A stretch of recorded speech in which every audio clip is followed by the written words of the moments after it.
Deputy Chairperson, Comrade David Makura, members of the Provincial Executive Committee and the Regional Executive Committee. I might have missed my protocol, members of the National Executive Committee present. Acknowledge all public representatives and servants of the people of this country. I stand here on behalf of the ANC Johannesburg region and our caucus in the City of Johannesburg to send heartfelt and sincere condolences to the Mthembu and Nonhlanhla family. Comrade Stompie was, as described by many in the past week, the matriarch of her family. Death has robbed you as the family of your pillar of strength, a dependable pivot around which you cohered.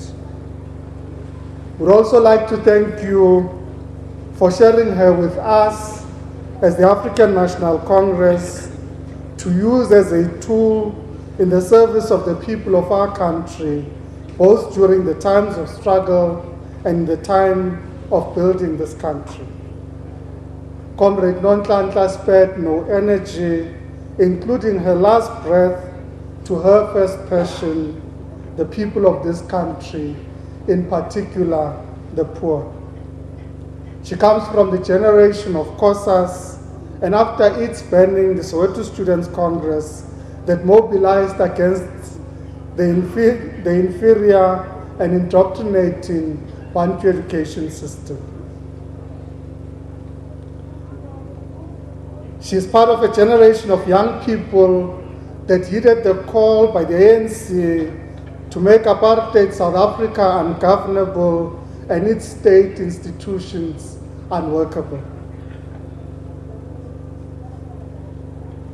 She was part of tireless young activists that were students by day and community activists by night, forming street committees and other organs of people's power. Comrade Stompie was part of a legion of young warriors that used stones as part of their weaponry to fight a brutal regime that sent soldiers to the townships to fight high school learners.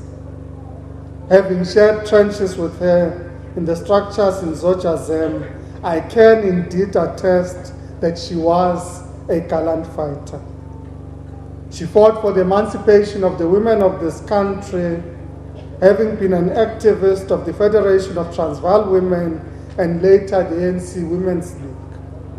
She understood all too well that the women of this country suffered the most from the triple oppression of race, class, and gender.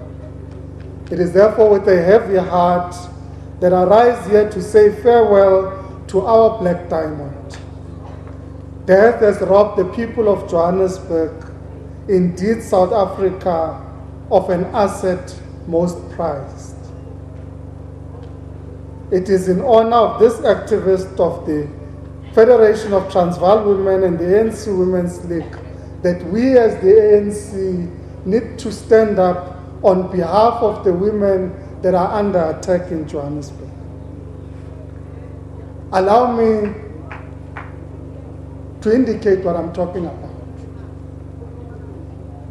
The city of Johannesburg is today led by a man who believes that the senior executives, the women that are senior executives in the city of Johannesburg, prostituted themselves to be in the jobs they are in.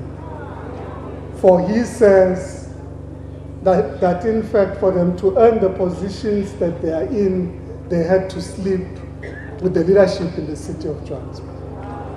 We must, in the name of Comrade Stompie, confront this level of chauvinism for what it is in our society. This message was also parroted by their allies through Mbuyiseni Ndlozi. For they believe that women can only serve in positions because they are somebody's girlfriend.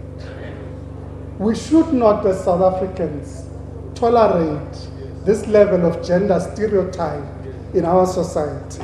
We must confront. Comrade Stompie was a political activist to the core.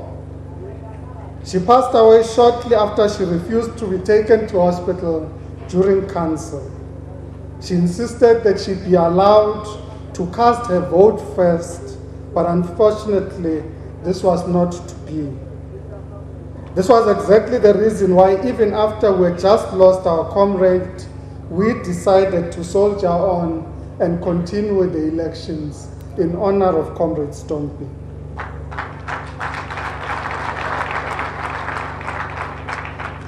As the African National Congress, we continue to believe that the state is an instrument through which we can achieve transformation. The programs we're implementing in Johannesburg were indeed about achieving transformation.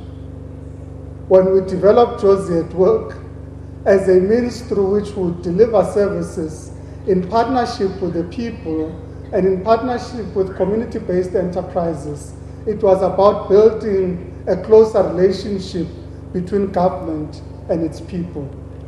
And indeed, it was also about transferring resources into the hands of the people. That is what Jozi at Work was about.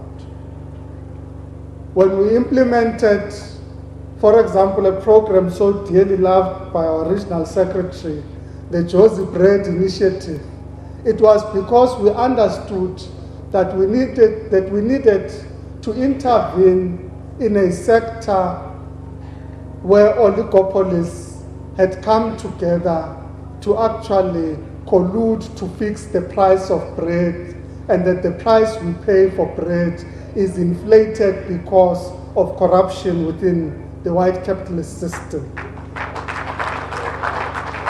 So we understood that this intervention was an affront to collusion by capital that sought to undermine the poor in particular that are reliant on bread. When we implemented the Vulindlela Jozi program, it was with the understanding that in fact we needed to intervene to assist the young people of this country and the young people of this city to gain access to opportunity, to skill, to capability, to enable them to be part of a core of cadres of young people that will help us build this country. When we implemented the Corridors of Freedom initiative, it was because we understood that we have a fundamental responsibility to ensure that we are able to reverse the impact of the apartheid spatial divide that has been imposed on Johannesburg and other cities.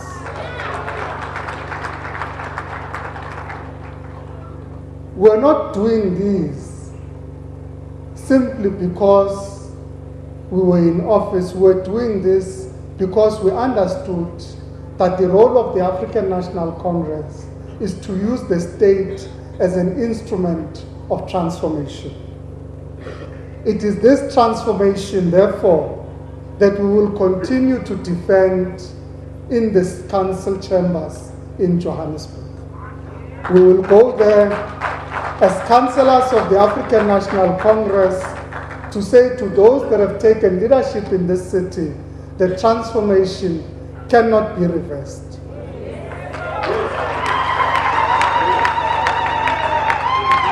But we understand very well that the people currently leading the city of Johannesburg do not represent transformation. In fact, their views are anti-transformation.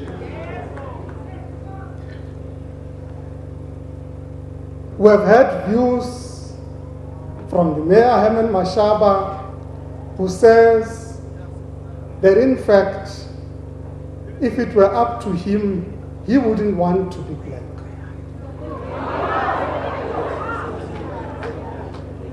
He espouses views that programs such as affirmative action programs such as black economic empowerment and affirmative action, must be reversed.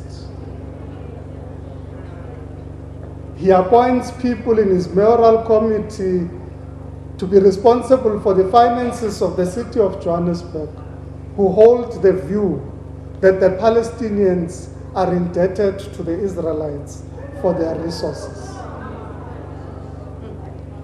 He appoints an MMC in Takada who says black people cannot claim that their land has been stolen. Because indeed, none of us were alive in 1913. Therefore, we cannot claim that our land is stolen. He appoints an MMC for infrastructure who holds the view that Josie at Work is a wrong program to implement in Johannesburg. So indeed, this city is currently led by those that represent the most conservative politics in our country. For those who believe that the elections were not about politics, we need to raise these issues so that all of us understand that what is at stake in every election is politics. It is not about the trappings of political office. It is about your ideological orientation and what you will use the state to do.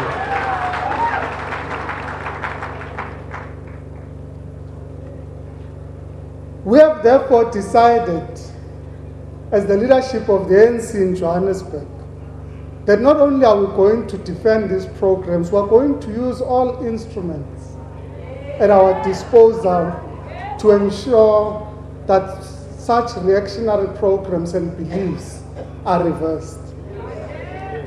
We will, on behalf of the women who are senior civil servants in the city of Johannesburg, go to the Commission on Gender Equality to report Mashaba. Because if we don't stand up on behalf of these women, the struggles for the emancipation of the women of our country will be reversed. We have asked our legal team to investigate whether we can, on their behalf, launch a civil case against Herman Mashaba.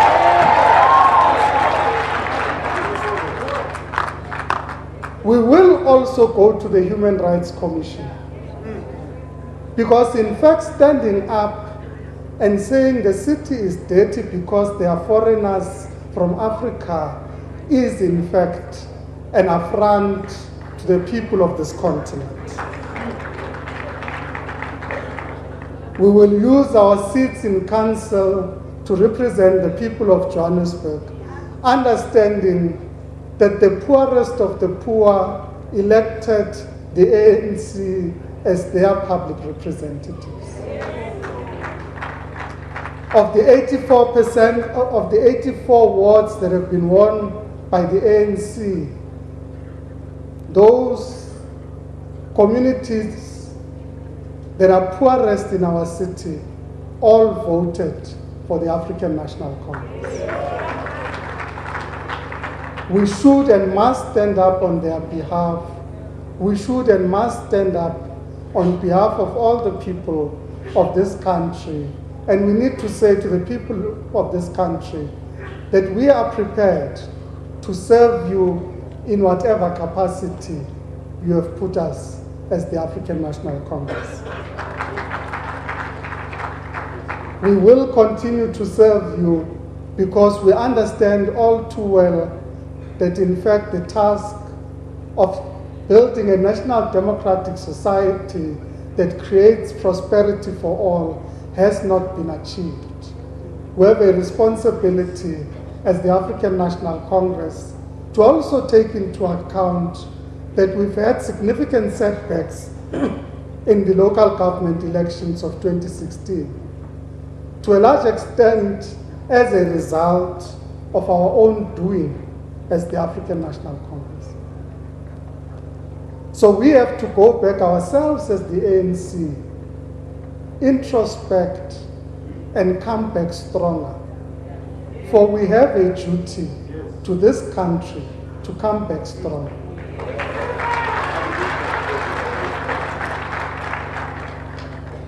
And maybe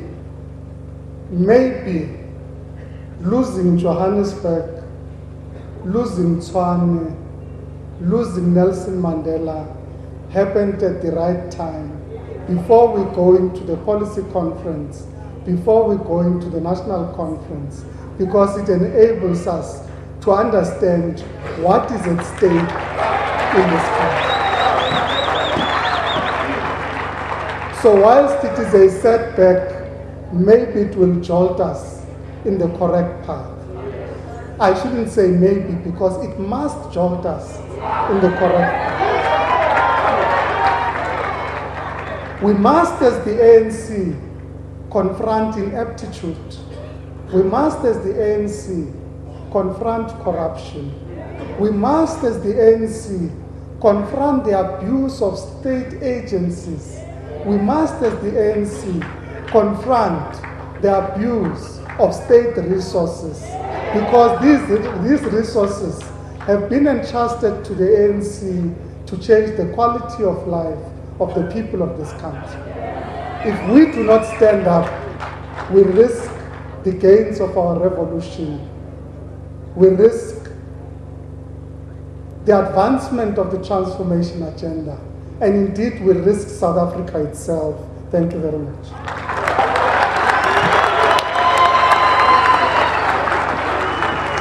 Amandla. Thank you, Comrade Parks. Comrade Parks, thank you very much.